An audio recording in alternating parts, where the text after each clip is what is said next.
Good morning. How are y'all doing today? Pretty good. I hear yawning. Somebody's tired. So it's just Tuesday. We got to wake up. Oh, it's still too early in the week. So that's a problem. Well, tomorrow's going to be my kids' last day of school for 3 weeks. So they're in this year-round school program. So they go for 9 weeks and then they're out 3. Now, they've been in school since July 9th. So tomorrow's their last day of this first session. Then they're out until like the first Monday in October. So that's a pretty good little break, though, right there. I'm not out, but they're out. So, yeah, that works out okay, though. Well, today we're going to look back in, at the trig functions, the identities. That's what we're focusing on right now is all those identities. We want to know what to do with those, how to work with them. We're going to add a few more identities to that. And then look at the graphs of the sine and cosine functions. That's kind of what's on our agenda today. After Chapter 6, we'll be having a test. Okay, I don't have my test date down. I'll give you that for sure on Thursday. But I am leaning towards, let me tell you what date I'm leaning towards. It's 2 weeks from today. So what's that? The 23rd, right? 23rd is what I'm leaning towards, okay? So just tentatively speaking. I'll give you that date for certain on Thursday. Okay. All right, so let's look back at the trig identities and just kind of review those a little bit as we start out this morning, since it's been since Thursday, and then we'll see how you applied those over on page 390 and 391, see what you did with those things, okay? Hopefully y'all have gotten started a little bit with My Math Lab. One thing I'm getting ready to do on the My Math Lab stuff is open up the homework on there because some people were telling me they wanted a few extra problems for practice. So I'm going to open up that homework there, and you can look at it from there if you prefer rather than here. Now, this is homework that's preset by the publisher on there, okay? But I know on the homework problems it says, like, show me how to do this and things like that that you can click on. So I'll get that opened up for you today. Okay, I meant to already have it, and I didn't get it opened yet. So if some of you were looking for that, it'll be ready. Okay, so let's look back at our identities. Go back with those a minute.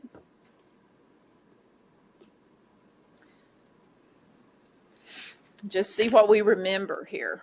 We had reciprocal identities, quotient identities, and the Pythagorean identities that we were looking at last time. We said we want to remember those. We're not gonna have those on a formula sheet or anything like that. So we want to be able to keep those in mind. So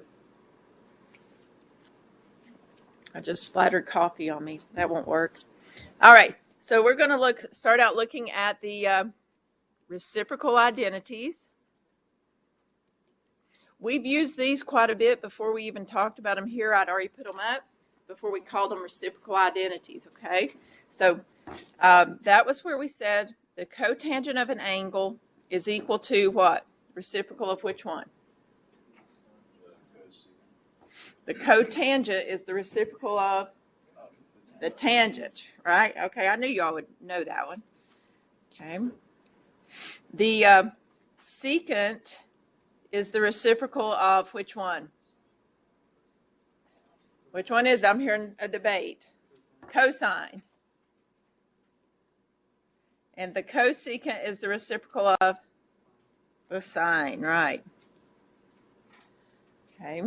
So I don't know if we looked at this last time or not, but, when you're doing the secant, it's going to reciprocate the cosine, the cosecant's the sine. They all have to do with C and S, starting letters.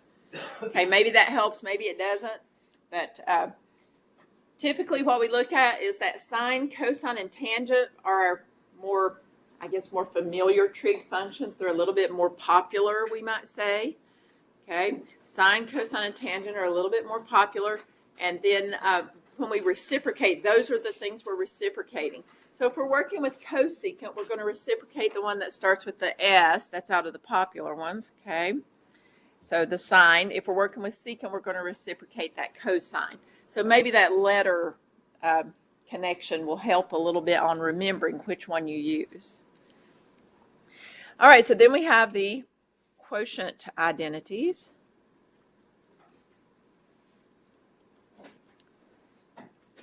So the quotient identities are where we're dividing one trig function by another, And so that was where we said the tangent is equal to what over what?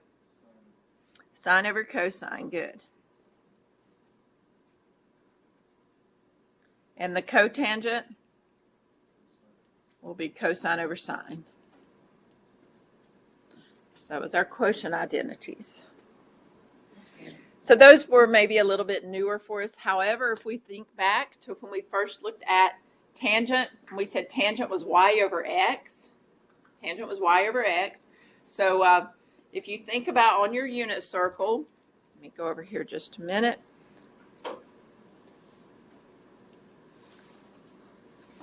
Whenever we looked at the terminal side of an angle and the points up here, you know, we had x comma y, we said back here that the cosine of an angle is equal to what with the x, y, and r business? Y over r over x over r. Okay, the cosine was the x over r and the sine was the y over r, but you gave me the tangent, which ends up being y over x, right? Or the sine over the cosine, y over r over x over r, canceling out those r's. So the tangent was y over x. Now, we just said on the quotient identities that the tangent's equal to the sine divided by the cosine. Do we kind of see that up here? In a unit circle, the sine is just y and the cosine is x, right? In the unit circle, because the radius is equal to 1. And so then when we put that tangent y over x, we've already said up here the tangent's y over x. When we do that, then that's showing that it's sine over cosine. That's another way to think of it, another way to write it. Okay. Again, just trying to help you connect some of these concepts here. All right, so then we also have the Pythagorean identities.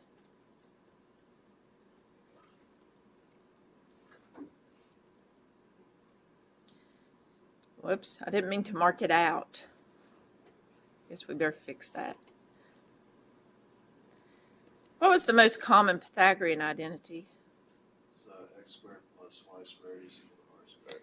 Okay, it's based off x squared plus y squared equals r squared.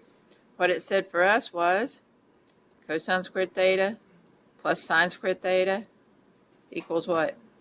1. So coming from that x squared plus y squared equals r squared, we got cosine squared theta plus sine squared theta equals 1. Again, basing it off that unit circle idea. And then we had two others that we saw the other day how to derive from this one. Okay, but they were tangent squared theta plus 1 equals secant squared theta, and cotangent squared theta plus 1 equals cosecant squared theta. Those were the identities that we looked at last week. Anybody have a question in general about the identities?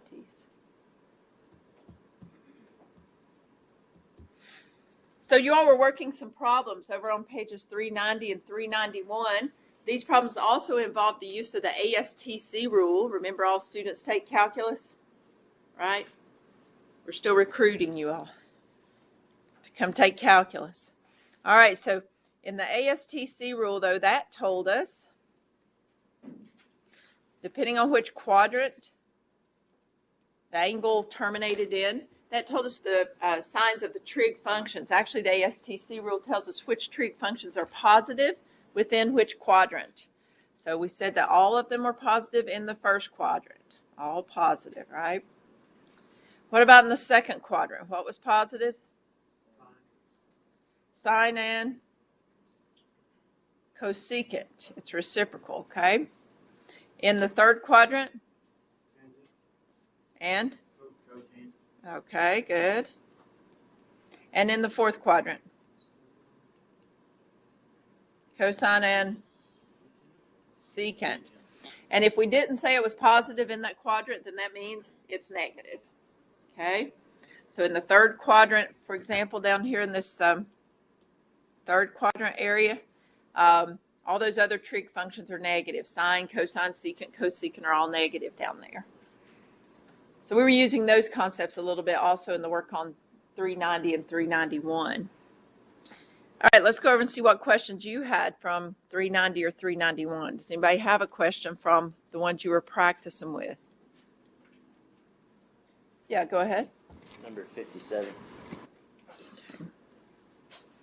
Number 57, that's a 5 there, says the tangent of theta is negative 1/3 and the sine of theta is greater than 0. That's just telling us the sine is positive.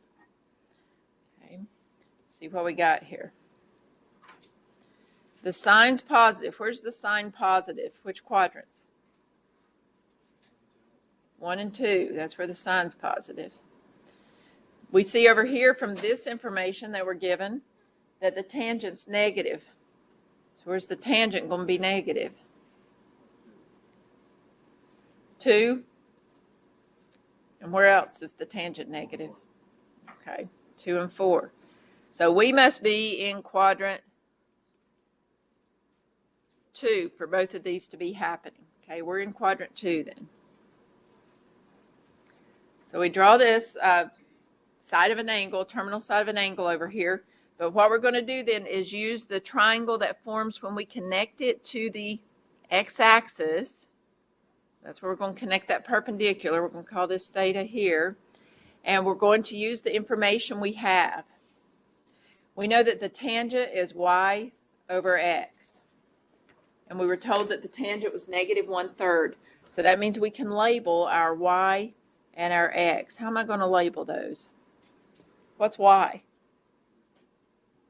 1. What's x? Negative 3. Okay, that's what I was looking for there. Where am I putting the negative? Okay, we knew the tangent had to be negative 1/3. So how do I know where to put the negative? Well, it's because I'm in the second quadrant. I had to go left on the x-axis, so that's the part that's going to get the negative. The y was up, which is the positive direction. Okay. Did that mess you up? Yeah. A little bit? Put y as negative 1.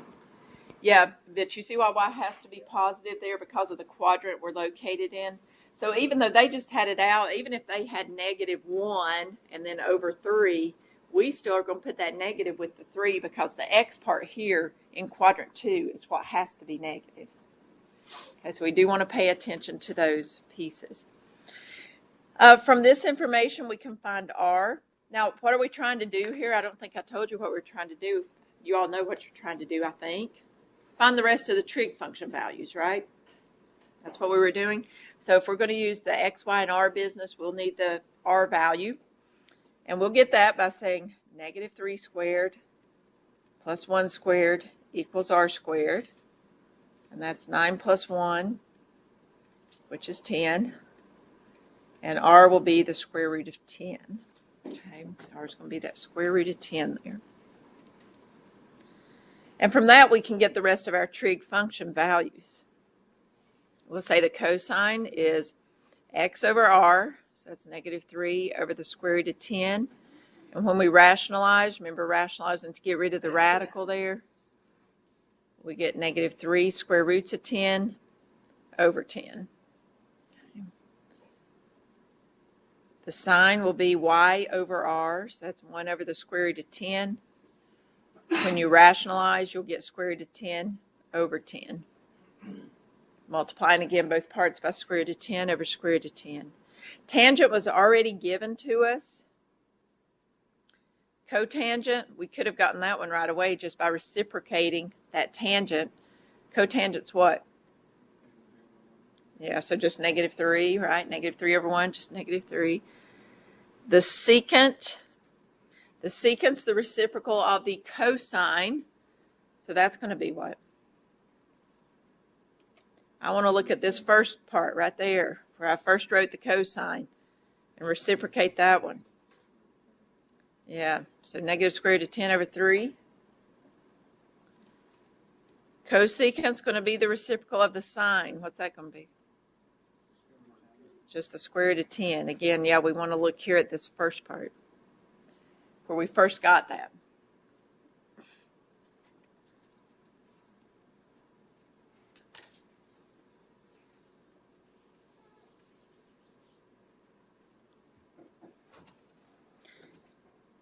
We could have used the identities to have gotten this, the identities, like the Pythagorean identities. We did use some identities, but we could have used the Pythagorean identities if you wanted to. Most people like to draw things and do it like this, usually. So I'm not trying to confuse anyone, but I just want to put out there, you know, we've got those Pythagorean identities that said, we've got the one that said tangent squared theta plus 1 equals secant squared theta. And look what we're given here, the tangent. So if I were to plug that into the Pythagorean identity, I could figure out what the secant was. By knowing the tangent, I already know the reciprocal is the cotangent. Once I get that secant, I'm going to know the cosine. I'd still have to find the sine and the cosecant. I could use another Pythagorean identity to get those, couldn't I? You're always going to have to think about what sign you need, though, what SIGN you need, positive or negative, based on which quadrant you're located in. We're given this information here that tells us some location. We have to figure out where our location is. And then no matter how we do these, we've got to watch about our signs. Which ones are positive, which ones are negatives. Does anybody have a question on this one? Another question about the one that's up here? Yes, go ahead. So is where the negative 3 squared plus 1 squared, you always know that 1 is going to be the 1 squared, like in the formula you put earlier? The reason I knew that was because y equals 1 there. We're using these values on the triangle, okay, where I just underlined. And I got that because up here where it said tangent equals negative 1/3, and we know tangent's y over x. And we had to make one of them negative, though, to make it negative 1/3, right? And it did matter which one we made negative. I don't want to sound like that was just a flippant decision. You know, it's based on it being in the second quadrant. But that's why it's 1 in that case. It may not always be 1 there. Okay. All right, what else? Anything else on this one? Did you do 47? Okay, request for 47. So let's go back to that one. 47, we're given the sine of the angle is 5/13. And it tells us that 90 degrees is less than theta is less than 180 degrees. This one's probably telling us even a little more clearly up front which quadrant we're located in. Which quadrant would this stuff be talking about? Second quadrant. The angle's between 90 degrees and 180 degrees. So it's ending in quadrant 2.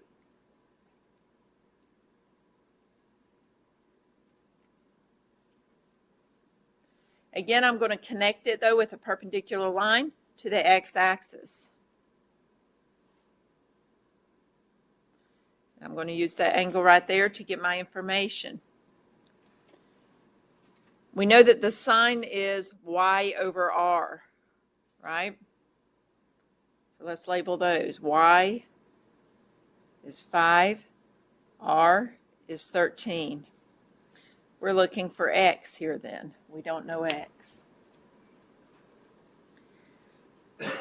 Now some of you know, and I think we mentioned before about Pythagorean triples, some of the common right triangle measurements.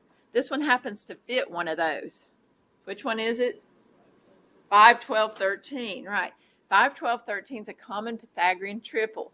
But if you're not sure about that, we're going to put up here x squared plus 5 squared equals 13 squared. See, this time there's no 1 involved here in this, what we're working with.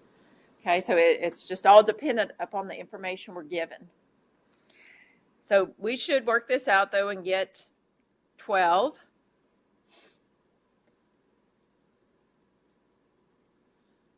That's how we get it. Now, we know when we look at our drawing down here, and plus that we see we're in the second quadrant, we know that x is actually equal to what? Negative 12, right. So x is actually going to be negative 12. I just put by, out of habit, I put the positive when I work the equation out, but I'll look at my diagram, and plus if I just realize I'm in quadrant 2, my x value has to be negative in quadrant 2, right, to get to any point there. All right, so we've got the sine. What's the cosine? Negative 12 over negative 12 over 13. Cosine is x over r. Okay, so watch out there. Tangent is y over x. What's that? Negative 5 over 12. Okay, so negative 5/12. Cotangent, just flip that tangent, negative 12/5. Secant, flipping which one? Cosine, negative 13/12. And cosecant, which one are we flipping now? The sine, so 13/5. Okay.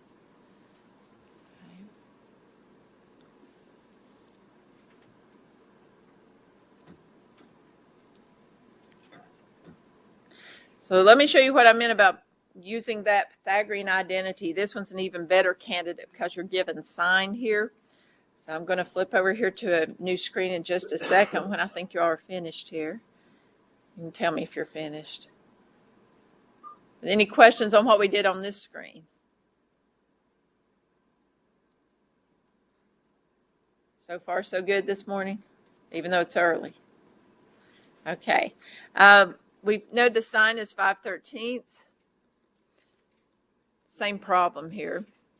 We know we're in quadrant 2. It's important for us to know the location. Another way we could do this one. I'll just put alternate method here. We know sine squared theta plus cosine squared theta equals 1. So we know 5/13 squared plus cosine squared theta is equal to 1, right?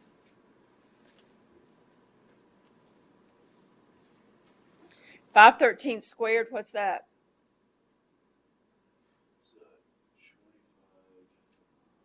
25 over 169 plus cosine squared theta equals 1. Now I would have to subtract that 25 over 169 from both sides. Right, that right there is probably the reason that people don't like to use this method.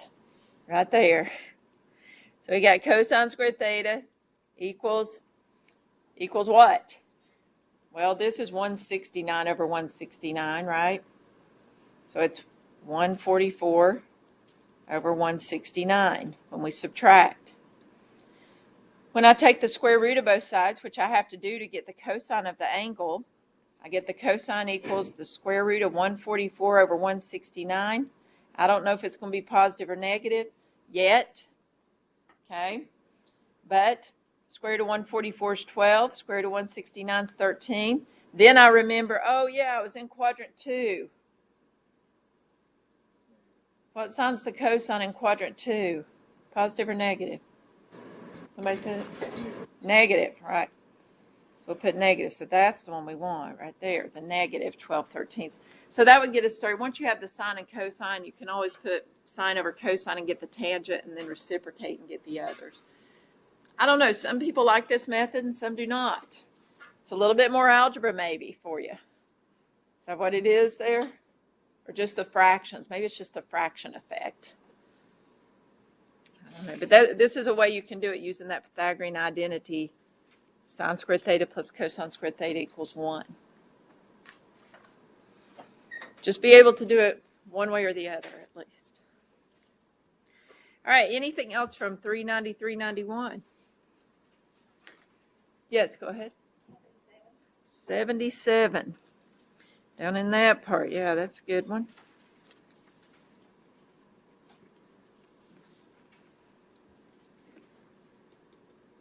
Sine squared 40 degrees plus cosine squared 40 degrees. And we're not using a calculator, but we see they've got the same angle measure. This is another form of sine squared theta plus cosine squared theta. Theta being 40 degrees here. So what's this stuff going to equal? It's going to equal 1. Okay, it's just based off that identity we just put up there, sine squared theta plus cosine squared theta equals 1. As long as your angle measures are the same, and you have sine squared of the angle plus cosine squared of the angle, you will get 1. Okay, no matter what angle it is. As long as those angles match up, though. Let's try another one from down in that part. I don't know if you did this one yet, but let's look at it. Because here the angle measures are different. Cosine 400 degrees times secant 40 degrees.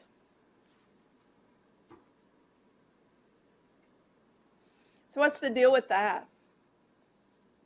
Was it a misprint in the textbook? No, it's not. Where's 400 degrees?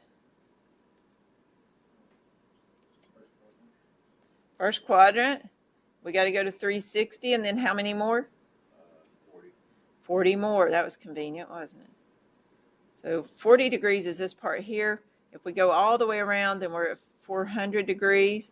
So my little revolution part to show my 400 degrees. This little mark, I should have made that a different color. Maybe this part here is the 40 degrees. So what's the deal with the trig function values for a 40-degree angle and a 400-degree angle? They're going to be the same, right? They're going to be the same. So that means then that the cosine of 400 degrees will be the same as the cosine of 40 degrees. And then we'll still have times that secant of 40 degrees.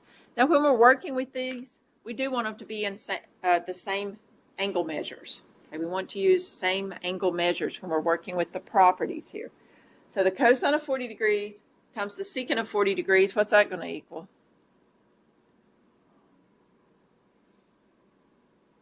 That'd be the 1. That's going to be 1. So let me put an extra step in here. Cosine of 40 degrees times secant is 1 over the cosine of 40 degrees. The reciprocals of each other. That's the bottom line. Those are going to cancel, and we're going to get 1. Okay. Anytime you multiply reciprocals, you get 1. Even with real numbers, we can think about real numbers. Let's say we have 5 times its reciprocal. 5 times 1/5 is 1, right? Any number times its reciprocal. Anything times the reciprocal is 1. We did have to recognize here that 400 degrees has the same trig function values as 40 degrees because when we wrap around that circle, they end at the same place. When that happens, you have the same trig function values. Any questions about that? We good on that one? Does that actually going to play out in anything else later, like the 40 and the 400? Are those are separate? They are separate angles, right? They are separate angles, but we're looking at their trig function values, and so we're interested in that they have those same values for the trig functions. But we may see that some later. I'm trying to remember. Maybe not in this exact same context, though. Okay. All right, are we a little clearer on what we were doing last week? Yes, go ahead. Will you work one more like this? Work one more like this, okay. So using these properties, let's go over here to, The answer would be 1. the answer was 1, yes. The answer was 1. And one thing you probably noticed in these problems starting with 77, typically the answer would be 1 or 0, maybe even -1. Those are about the only things you're going to get in those problems down there where you're evaluating using the trig function identities. So it's a pretty good bet that it's going to be 1 or 0 or -1 on those problems. All right, so when you say do another one like that, are you wanting another one with different angles or just another one using the properties? Okay, just another one using the properties. Does anybody have another one in that part you want to ask about? I'll let you choose if you want. We're going to do one of those later ones here in a minute, but I need to tell you about some more properties first. Okay, that we'll look at. All right, so let's look at, how about, I don't remember which ones we did last time. How about 81? And maybe it's not exactly what you want. I'm not sure, but we'll look at it. Tangent 40 degrees minus sine 40 degrees over cosine 40 degrees. This one, they all already have the same angle measures. They're all 40 degrees. That's good. So we have tangent 40 degrees. Maybe we can simplify this sine 40 degrees over cosine 40 degrees. That's actually what? Sine over cosine is tangent. So we could rewrite that as tangent 40 degrees. That whole fraction becomes tangent 40 degrees. So our answer here looks like it's going to be 0 because we're subtracting something from itself. I could have, right. I could have said that's sine 40 degrees over cosine 40 degrees for the tangent part, and then minus the same thing, and still get 0, right? That would work also. So we're trying to incorporate these identities that we put up here, the ones we put up at the beginning that we're kind of reviewing with, sine over cosine, 1 over sine, 1 over cosine, all those things. Trying to get those up in our heads, right? So we can work with those things. Let's look at a few more properties, and then we'll look at a couple more of these down in this same section we were just in, and I think that will help a little bit more. Let's look at the even-odd properties. First thing I want to ask you about even-odd. I want y'all to answer me truthfully. Do you remember studying even-odd functions somewhere before, like in an algebra class, or if you took the first part of this class, the first part of the book? Does anybody remember looking at even and odd functions in the past? Anybody in Kingsport remember looking at even and odd functions? No?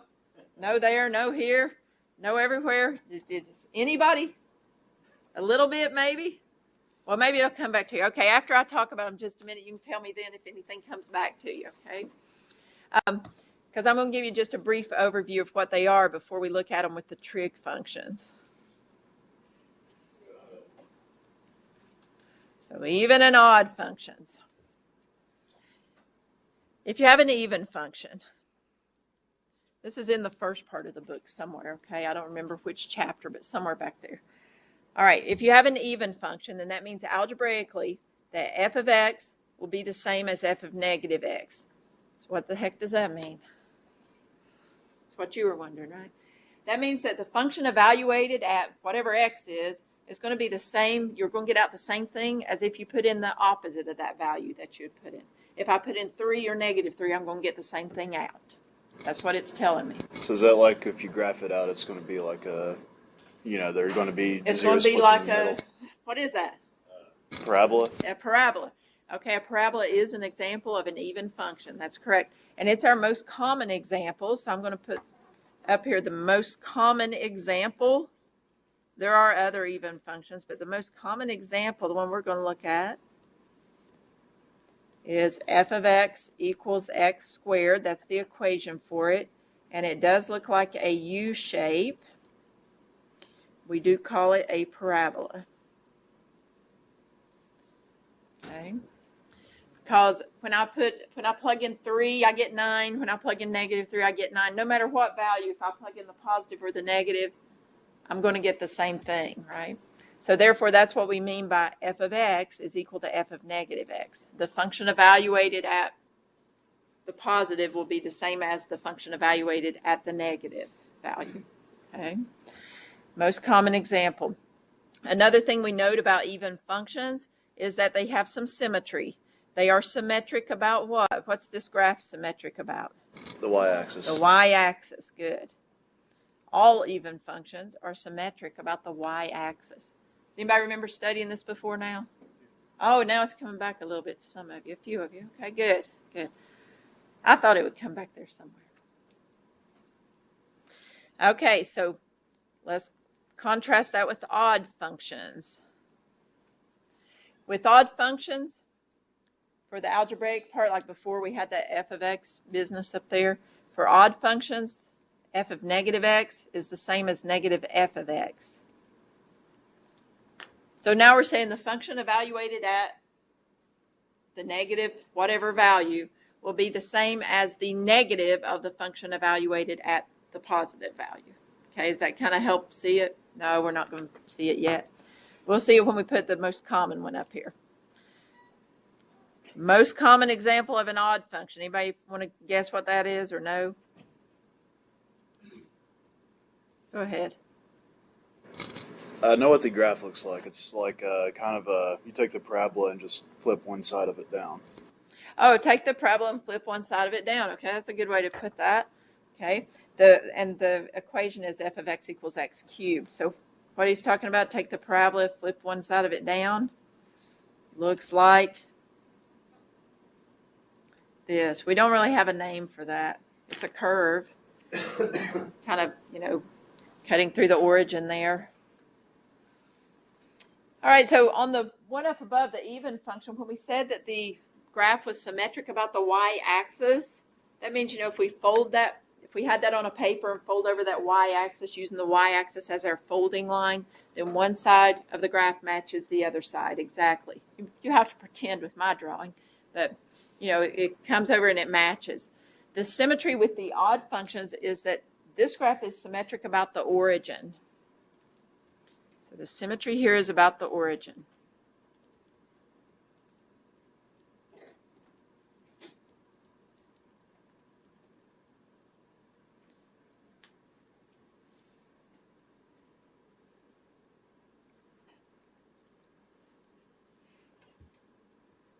So to coincide kind of with my paper folding analysis of the even function, folding over that y-axis, for an odd function, we want to fold, suppose you fold over y and then fold over x. Can you visualize that? Fold over the y-axis. Okay, so when we fold over the y-axis, what's that going to look like? You take this, fold over y, it's going to look like this, right? And then fold it back over x, and you've got this back. Are y'all seeing that? Okay. All right. Symmetric about the origin. F of x is, f of negative x is equal to negative f of x. What did that mean for this function? Well, just in general, looking at it algebraically, what would f of negative x be? Let me just remind you, whenever you do f of something in parentheses like that, that we're replacing the variable with whatever's in the parentheses. If I said f of 5, you would put 5 in place of the x, correct? And everybody would be okay with that. But when I say f of negative x, sometimes that doesn't go over as well. But we're going to replace the x with negative x. So instead of cubing x, I'm cubing negative x. What does that give me?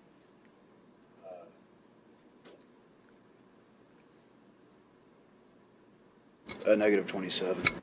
Okay, I didn't put in a number though, so it's a negative. A negative cubed is still negative, and x cubed is still x cubed, right? So when I replace the x with negative x, I get negative x cubed. When I do the opposite, or the negative of f of x, and I'm getting this from up here, okay, where I put that statement up there, negative f of x, well, I look back at my f of x right here. The negative of that means to negate the whole function. That'll be negative x cubed as well. So we see that f of negative x does equal negative f of x. You could have plugged in some numerical value and seen what you got there. If you let x be 3, like you were saying, okay, then f of negative 3 is negative 27, and the negative of f of 3 would be negative 27. So that works as well. All right, so even and odd, we know what type of symmetry they have. We know how their functions relate algebraically. We know the even functions, f of x is equal to f of negative x. We know the odd f of negative x is equal to the negative of f of x. Okay? Are all functions even or odd? No, some are neither one. Okay, there's lots of functions that, they're not going to be even or odd. Our trig functions, though, are classified as either even or odd. We only have 2 of them that are even. Only 2. So those are the ones you want to remember, because then you'll know the rest are odd.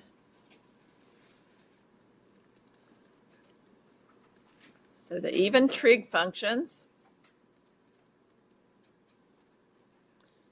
are going to be the cosine and its reciprocal, the secant. Remember, even functions, f of x is equal to f of negative x. So let me just show you here with something we know about. Let's use the cosine of 30 degrees. That would mean the cosine of 30 degrees has to be equal to the cosine of negative 30 degrees, if this is true. Isn't that what that would mean? The function evaluated at a positive angle has to be the same as the function evaluated at the corresponding negative angle. Is that true?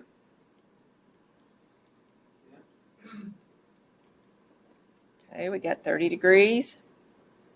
We have negative 30 degrees. Okay. The points there that we refer to on the 30-degree angle, they were what? What were our coordinates for the 30-degree angle? Square root of 3 over 2, 1/2, right? What about down here for the negative 30-degree angle? So square root of 3 over 2, negative 1/2. Right. So for both of these, they went out the same distance on the x-axis, that square root of 3 over 2 part, right? I thought they'd both be negative during project 4. I'm sorry, you thought... Well, no, we're still going positive direction on the x. This is positive x, and then that keeps wanting to put a straight mark there, and then down to y, right? Positive x. Both of them are going to the right to get to those points. So we're going to the right, and we're either going up or down. So because we're going to the right, the x is positive for both. But the y is going to be positive on the 30 degree and negative on the negative 30 degree down in the fourth quadrant. So the cosine of 30 degrees, back up to our question here. The cosine of 30 degrees was square root of 3 over 2.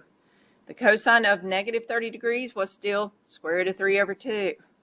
They are equal, right? I'm just verifying for you that this works out. Now, the way we typically use these even-odd properties, though, with the trig functions, is that if we have a trig function of a negative angle, maybe you don't like working with the negative angle. Maybe it makes more sense to make it a positive angle. They allow us to do that. So if I have the cosine of negative 30 degrees, like we just said, then I can just say that's going to be the same as the cosine of 30 degrees. So to write that out, what we're saying with the even trig functions here, the cosine of a negative angle is the same as the cosine of the positive of that angle. It's almost like we can drop the negative. That's what it looks like. Okay? They have the same cosine values. It's also true with the secant. The secant of a negative angle will be the same as the secant of the corresponding positive angle. That's how the even trig functions are going to work. Those are the only two even trig functions. The cosine or secant of a negative angle is the same as the cosine or secant of the opposite, the positive. Okay? So we're going to see how the odd ones work. We'll see a little bit more about the even and odd and the symmetry when we look at the graphs of the trig functions. We should get a little bit into the graphs today. Maybe just at least to see the properties. All right, are we ready to go to the odd trig functions?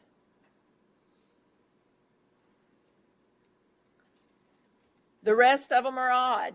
What that means then is that if we have the trig function of a negative angle with any of those other trig functions, that's going to be the same as the negative of the same trig function of the positive of that angle. Because we said before, f of negative x is equal to negative f of x. The function evaluated at the negative value is going to be the same as the negative of the function evaluated at the positive value. And that's what we're putting up here. Sine of negative theta equals the negative sine of theta. So on these odd functions, it looks like we're taking that negative from the angle and pulling it out to the front. It's not really what we're doing, but that's what it looks like. On the even functions, it looks like we just get rid of that negative because it's going to be equal to the same thing. So we've got sine, we've got cosecant here on an odd function where we can do the same thing with. We have tangent and cotangent.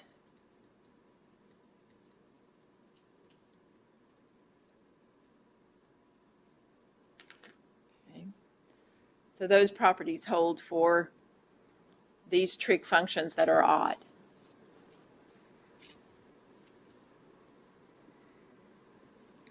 So let's see where we can apply this a little bit. They give you a set of exercises in here that tell you to use the even odd properties to find the trig functions. the truth is, you probably, well, I'm pretty sure you could have done the problems whether or not you knew the even-odd properties, because you know how to work with negative angles. So it's not that big of a deal. So for example, if you had the sine of negative 90 degrees, and they want you to find the other, or find this value, just say this value. You know, though, where negative 90 degrees is, right? But if we don't want to think about the negative angles, we could rewrite this as what? No, don't write it as 270. Based on the even-odd properties, what would you write it as? Yeah, that's where the negative 90 degrees is showing up. I know what you're saying there, but based on this property up here, I would write it negative sine 90 degrees. To write it as the corresponding positive angle. Based on the property, that's how I would write it. Okay, sine of negative 90 degrees equals negative sine of 90 degrees. Isn't that rewriting this part right here? Y'all see the connection there? Okay, that's what we're looking at then. So that now we're just dragging that negative over with us. And what about the sine of 90 degrees? What's that?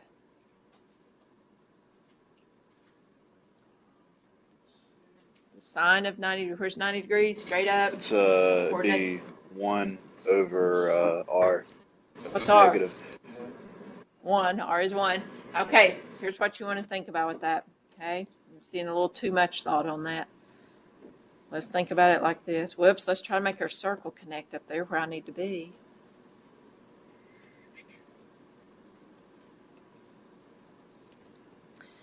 All right, here's 90 degrees, right?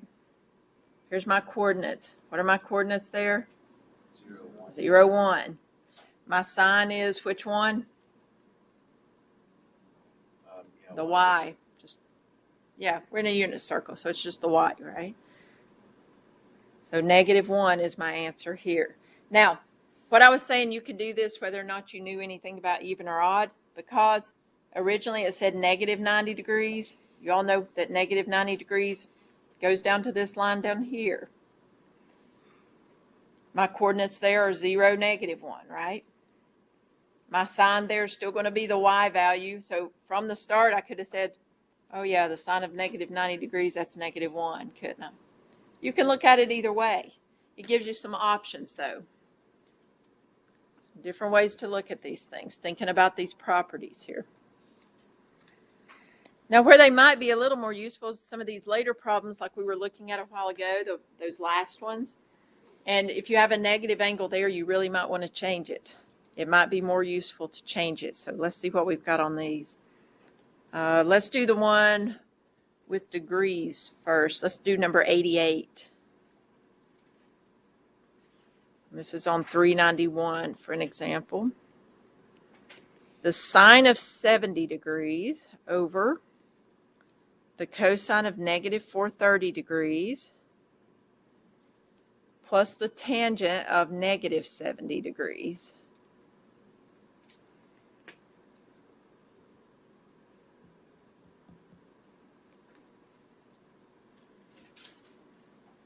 Well, these negative angles, let's first change those to positive angles and see if that helps us out any, okay? Using the even-odd properties. So I'll still keep the sine of 70 degrees. Instead of cosine negative 430 degrees, I'm going to change that to cosine of what? Even-odd properties here. So negative cosine of 430. Cosine's even, though. So what am I going to change it to? Just cosine of 430 degrees. On the even functions, the trig function of the angle is the same. The trig function of the positive or negative angle is going to be the same on the even functions.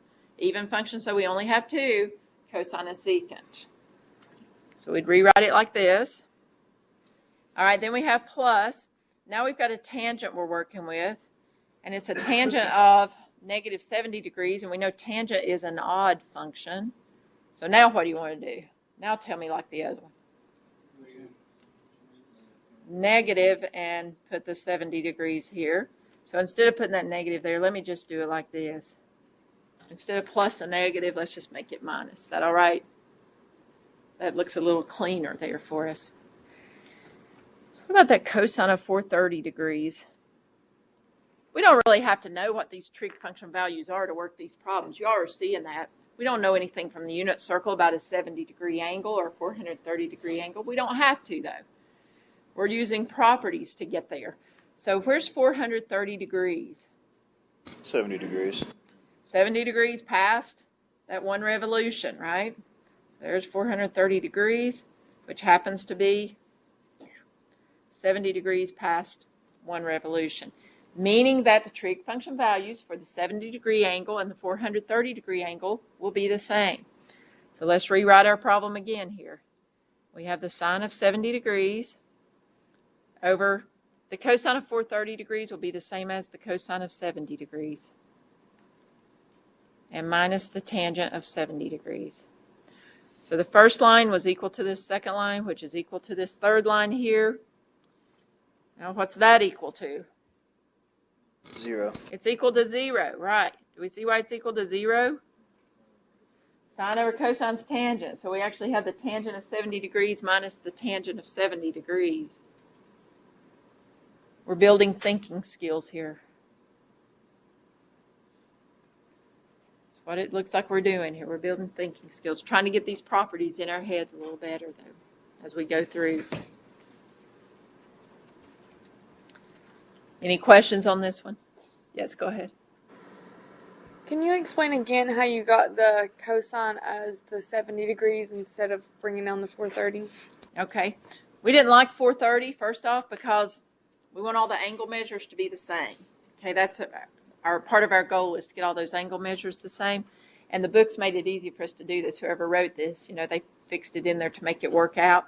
But when we look at the angle 430 degrees, we go all the way around to 360, and 360 plus 70 makes 430. So it's because 430 degrees is 70 degrees more than 360. Okay, so we're ending up at the same place that a 70-degree angle would end. They're having the same terminal side. When that happens, then those angles have the same trig function values. Their trig functions are the same. So what we did to go from here to here, we just said, well, we see that not the cosine, but we see 430 degrees is 70, ending at the same place as a 70-degree angle. Okay, so because of that, we know that the cosine of 430 degrees will be the same as the cosine of 70 degrees. Would you draw your the graph every time doing these as well? I'm drawing the graph just to show you where that angle is. I mean, you can think in your head and know that, 360's one time around and 70 more than that. It's got to be then at the same place. You could visualize that, I'm sure. I'm drawing it just to make sure everybody's visualizing it. Okay. Let's do one more like this. Is that all right? This time it's going to be in radians, so that might be a little different too. This one's 86. We have the secant of negative pi 18ths times the cosine of 37 pi 18ths.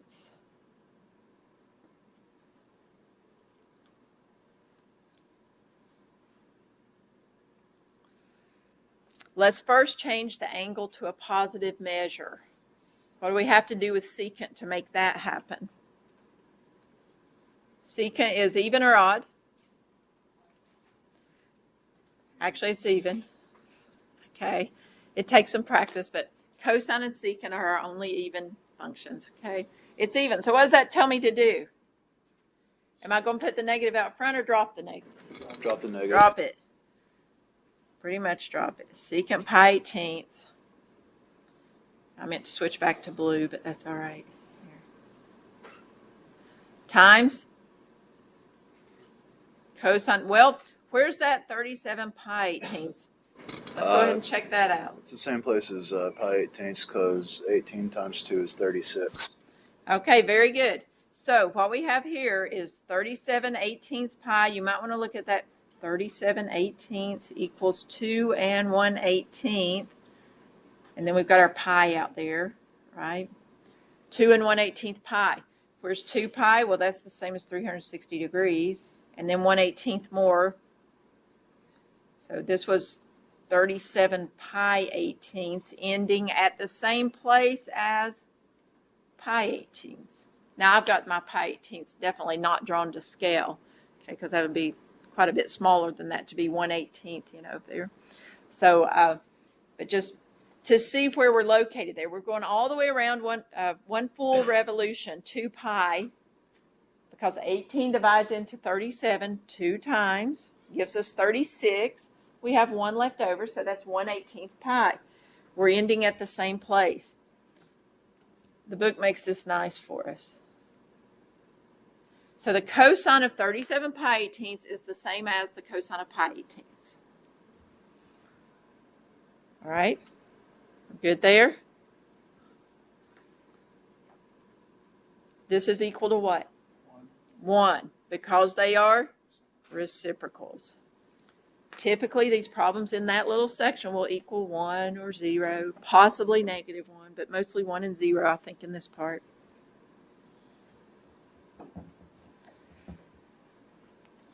Well, you are going to practice with those a little bit. I'll give you some more problems here when we finish up.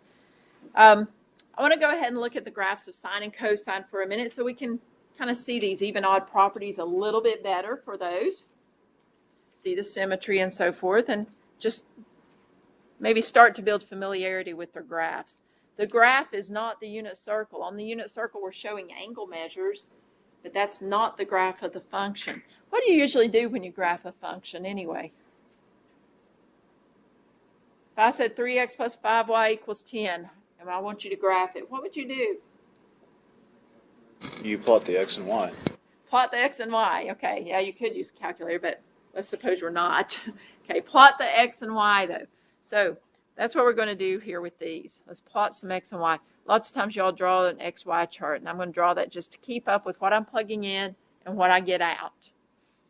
So let's start with f of x equals sine x. Sine x sounds like some medication you might find at Walgreens if you're having sinus issues, right? Sine x. So it'll help you out today.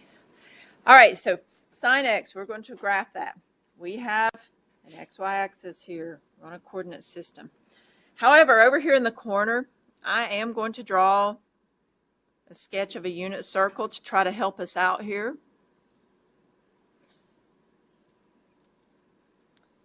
I'm going to put, here's my 1, 0. There's my 0, 1. -1, 0. Oops. And 0, -1. Okay.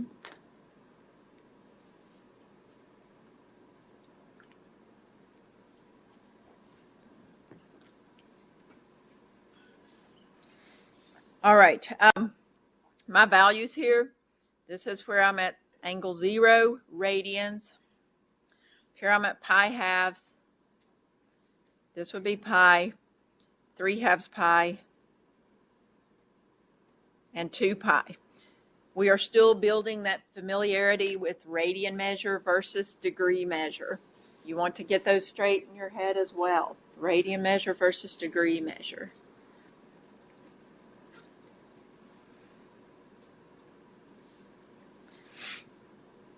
All right, so then let's look at how we're going to plot the graph here. I don't want to put things on my graph like I have to do the sine of, I started to say the wrong thing, the sine of pi fourths and have to graph square root of 2 over 2. I could do that, but just for a little bit ease of graphing here, we're going to use these that I showed you on the unit circle, the 0, pi halves, all those. Those are going to be my x values, 0, pi halves, pi, 3/2 pi, 2 pi. You could use anything you want for x. I'm using these because they're easy ones.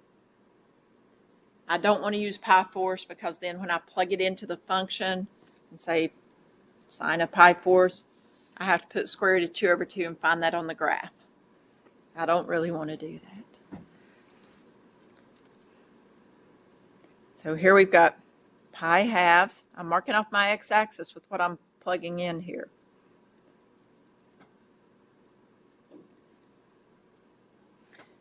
So you always want to look at your scale, what scale is being used. Like when they give you graphs in the textbook to match up other graphs with, you want to look at your scale here. All right, so when I plug in 0, here's what it's telling me. I'm saying f of 0 equals sine of 0, which is equal to.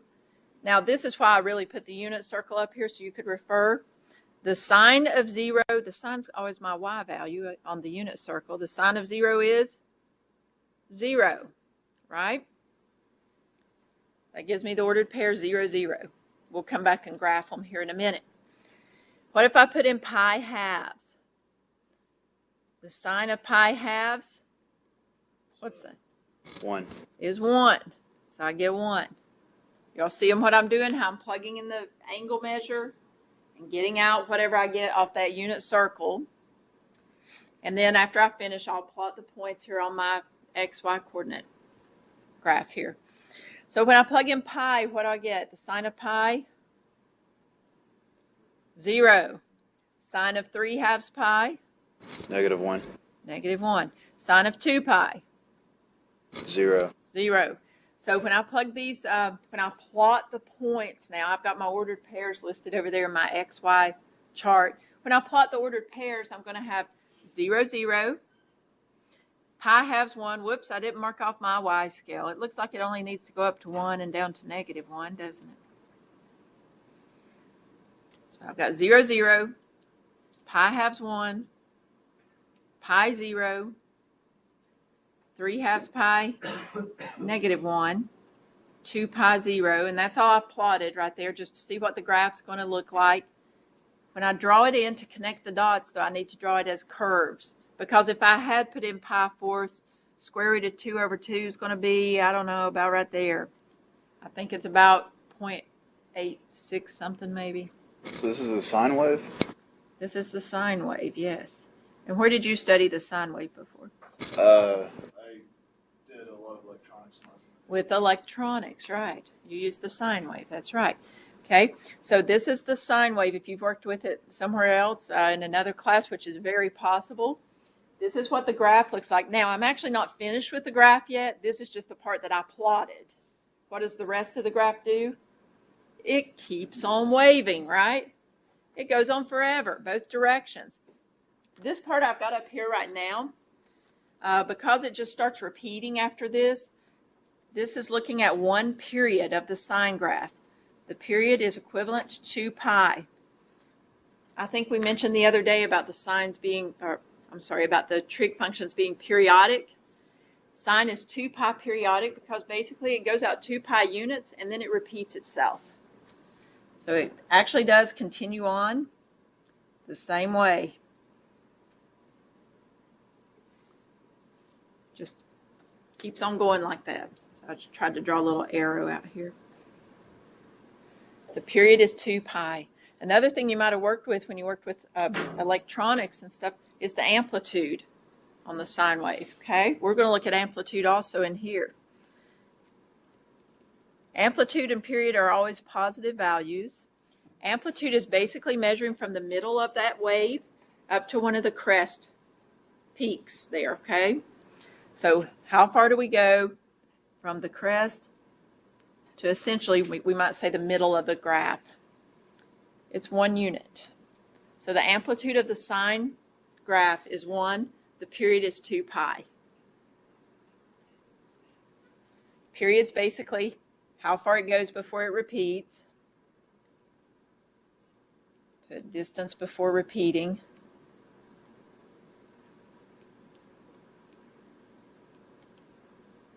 And the amplitude, I'll just put it right here kind of on my drawing. Okay, that's what the amplitude is. I just put amp.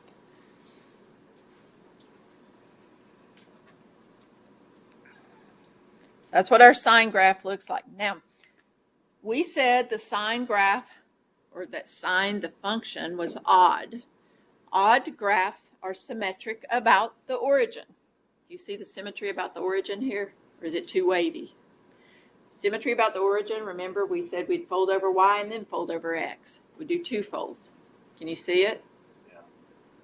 you look at the graph, okay, symmetric about the origin. It is still an odd function.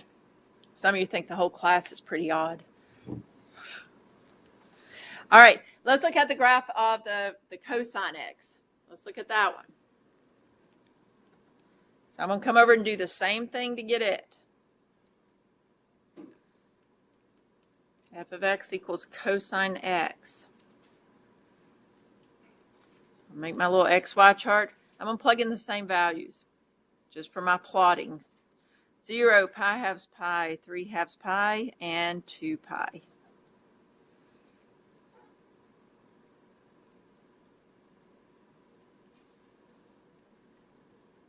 So let me make my graph over here.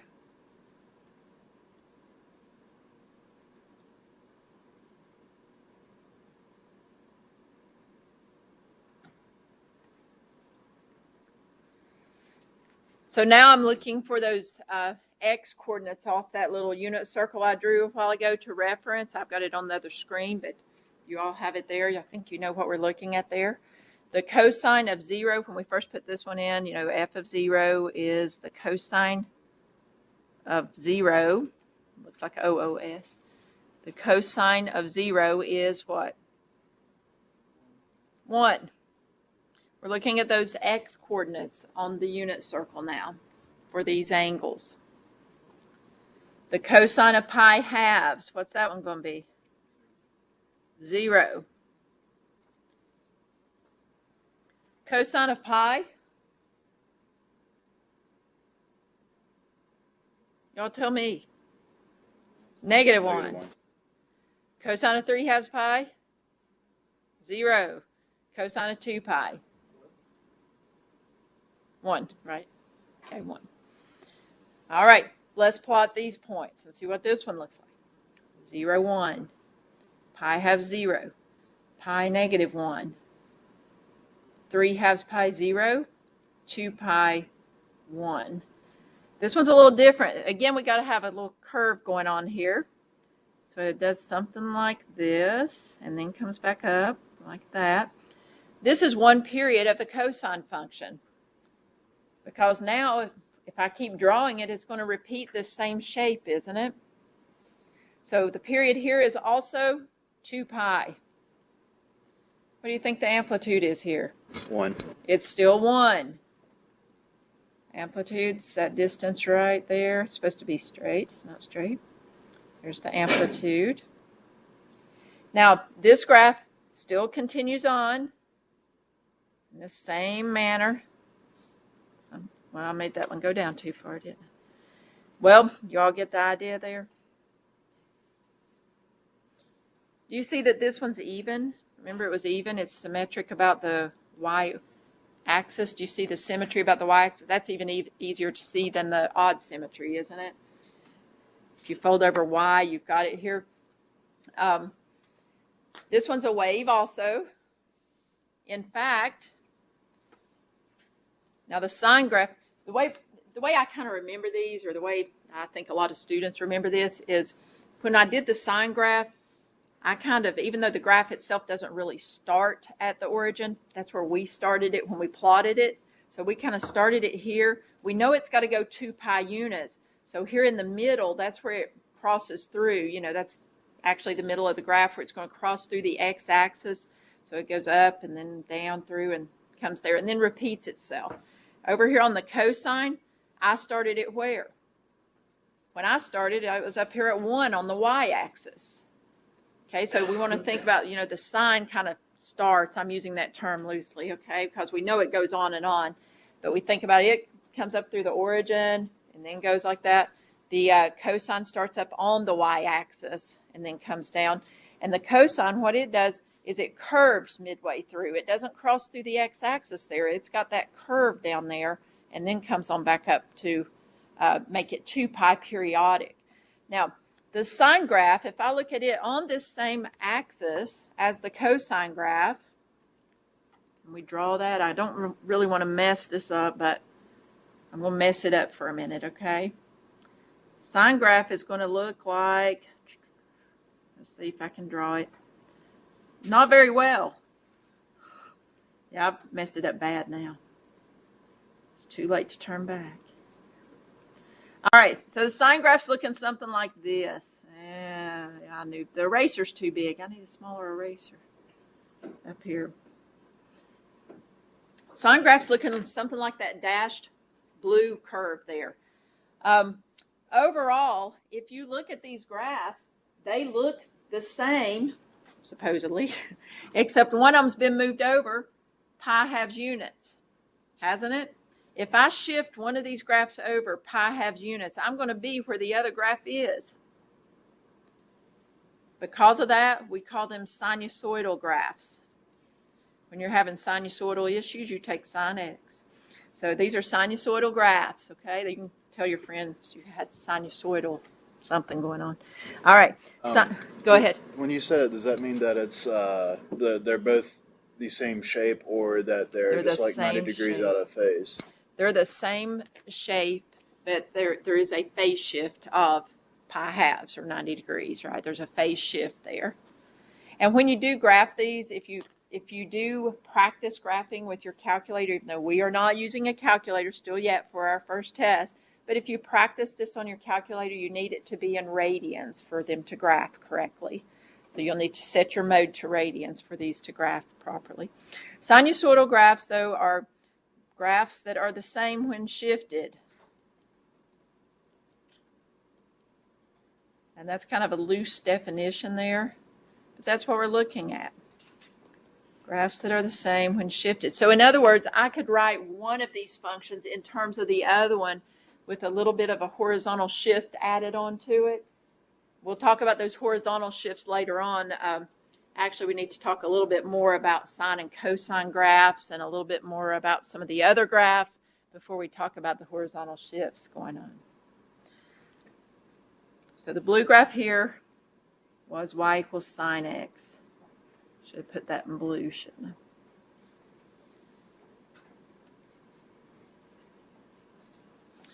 Y'all see what we're looking at with the graphs? We're interested in the period, the amplitude. They both have the same period, the same amplitude. What about their domain and range while we're thinking of these?